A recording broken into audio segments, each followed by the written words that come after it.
I was mad at everybody. Myself, God. I mean, there were so many times where I literally would cuss God out because I was like, I didn't believe in God when I came in. I was very into spiritual things like witchcraft, and so you were New Age, basically doing New Age things, horoscopes and crystals. I was doing like tarot cards and like I was doing the most, and it was dark. I could feel it. It was so dark. Did you see things manifest through all that? Yeah.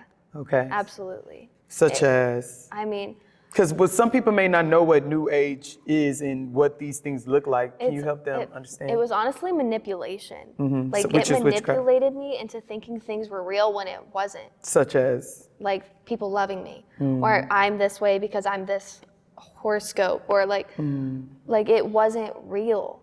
Like, oh, Scorpios, because I'm a Scorpio, right? You're a child of God, but go ahead. And they would be like, oh, you are meant for sex. That's like what the thing is for Scorpios. And I was like, well, that makes sense. That's why my life is like this. So now you fall into that, okay. I went down that category. It made sense. Those traits that are listed, you say, I identify with that. Yeah. And so you become that. And they were never positive things. They were all dark and evil. And they made me idolize terrible things about myself. Wow. And it was, and I just fell into it over and over and over again. And it was draining, honestly, to figure out like who I am when there's no answer. So it's like a loss of identity. Yeah, okay. Absolutely. But going through with those withdrawals and coming here and being like, oh, I don't even believe in God. There's something sparked in me where I was like, all right, we're doing it. And I mean, when you first met me, I told you, I was like, I'm gonna leave in 3 months. Well, actually, it was, I'm gonna leave after orientation. You said that many times. I'm like, I hear you. And then 3 months. And then one of my sisters said, oh, this girl, and she didn't even say it to my face. Somebody else told me, but she's like, she's gonna be one of the girls that go to second year. She's gonna be the one that goes through this program. So somebody was prophesying on your life. And I was like, she's crazy. But I mean, she's right. I'm gonna be here. I want to do this. But it was that spark. Like it only takes one seed to be planted for you to find God. And I mean, everybody has that seed. It's Jesus. Like he took it and he put it in us. So we just got to find it. We just got to look for him. Oh, that's really good. And I found it, and now I'm on it. And then that seed caught on fire. I mean, it only took one spark. And after that, I mean, it took me a minute to really believe it. I could feel it, but I was just like, I don't know what it is. It could have been anything. But I started going to sermons, and they would start aligning, and I could just feel hope. Wow. And I mean, I was hopeless. I wanted to die. Wow. I was lost. I was broken, so broken. And I just kind of started feeling hope, and people would pour love into you. And I mean, people used to say, just let these crazy white people love on you. And I was like, okay. And I was like, all right. And they did. People love you here. And it's and just to let you guys know, it's a diverse group of people. Yes, it is. But they just always say that. Pastor Matthew is amazing. But I thought it was so funny, and I was like, all right, whatever, So what made you believe in Jesus? All right.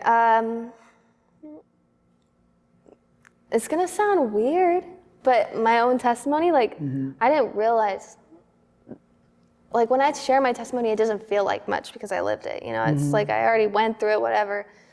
But when I see the impact it has on people, and they're like, looking like how I'm looking right now? Yeah, I mean, they're like, how are you alive? And I'm like, I don't know. Wow. But I'm like, there's only one way.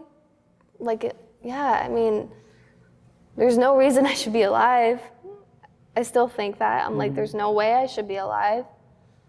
But I am. Yeah. And I'm I'm so grateful to be alive. I'm so happy to be alive. And I don't know how that's possible, but it's just a light sparked, and light came into my life. A lot of people will account it to, I just know that there's something else out there. It's a higher being out there. I mean, I believe that somebody, but I don't know if there's Jesus. So how do you get someone to understand who Jesus is? the one that bared the cross Yeah. for you, for your iniquities, for you not to go through these things? Honestly, history. Like,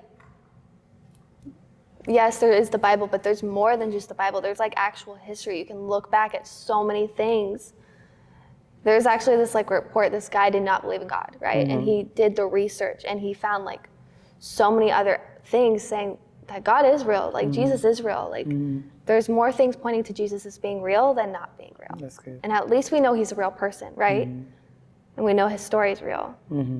So it's just the fact of whether you believe it or not.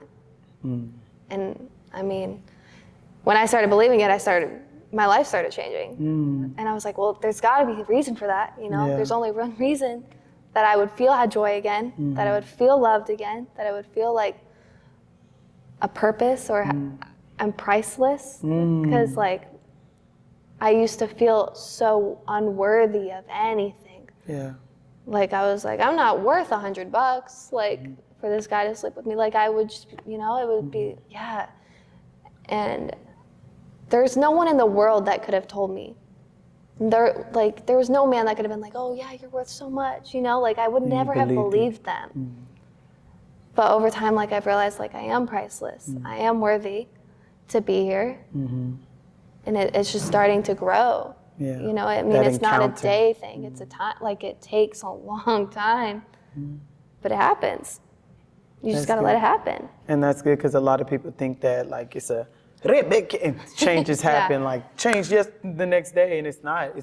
Your healing is gradual, and you spoke about purpose. Yeah. And I think the first time I met you, I said I said these things like, hey, your testimony is gonna save so many people. It's gonna help so many people. You're gonna be on big stages. People are gonna call you just to tell your story. Your story alone. Everything you went through is working out for your good. Although you went through it, it does not mean that it's just God looked at you and said, I'm just gonna make you go through that. He's not like that. He's a loving God. And it's the same thing with me. When we talked, I said, look, your story, I've been through it, right? But if I didn't go through it, how can I sit across from you and tell you, hey, this is the things that you're gonna go through. This is how you heal from it. Because you see the problem, but here's the solution to that problem. You're now a solution to someone else's problem. Because there's somebody that's watching and is looking like, oh my goodness, her story is similar to mine. I've been through that. And okay, and look, she's changed. Okay, there's hope. There's hope. Because all you were looking for was that mustard seed